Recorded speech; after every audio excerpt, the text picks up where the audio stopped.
درود بر یک شما دوستان ارجمند مخلصان و هواداران فوتبال، علل خصوص نفرانی که دوستدار و راغب فوتبال میهن هستند. این ورزشگاه مرکزی شهر ایصار است. دسته کلوب مرکزی ورزش ارتش که در چمپیونات امسال خواهش اشتراک بسیار فعالانه را دارد.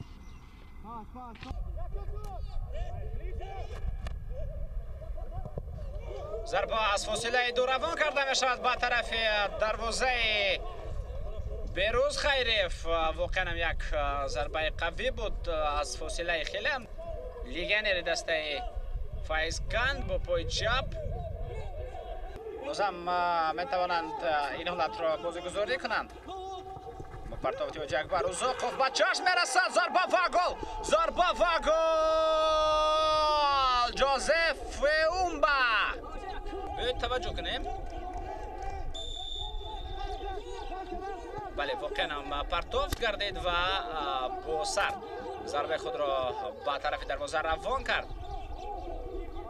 کاپیتان و ضربه زده او به دروازه وارد می شود.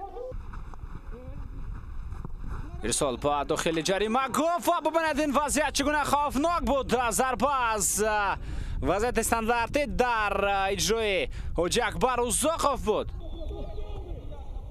و پرتاب فتولا با داخل جریمه گفت. ضربه با طرف دروازه بهترین امکانیت به میان آمد.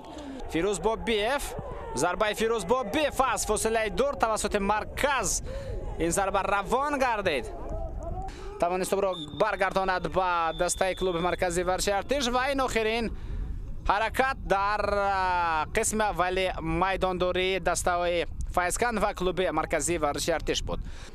حساب بازی بعد از قسم اول میدانداری 1-0 به نفع دسته فایزکند است. یگانه گل را کاپیتان دسته فایزکند محمد علی صدیقوف به دو رساند. پرتاب با داخل جریمه گفت وضعیت میتواند خوفناک باشد. امکانیت ضربه زده نیکیتا شفچوف.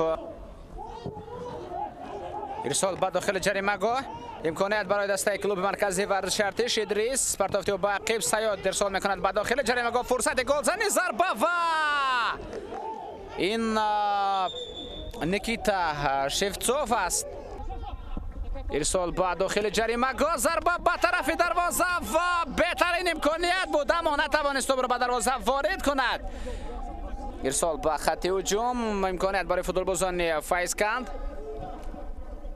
ویدای گلمراد و اینجا توپ از میدان بیرون می شود. دو و صداش که خیش را بلند میکند بینندگان ارجمند.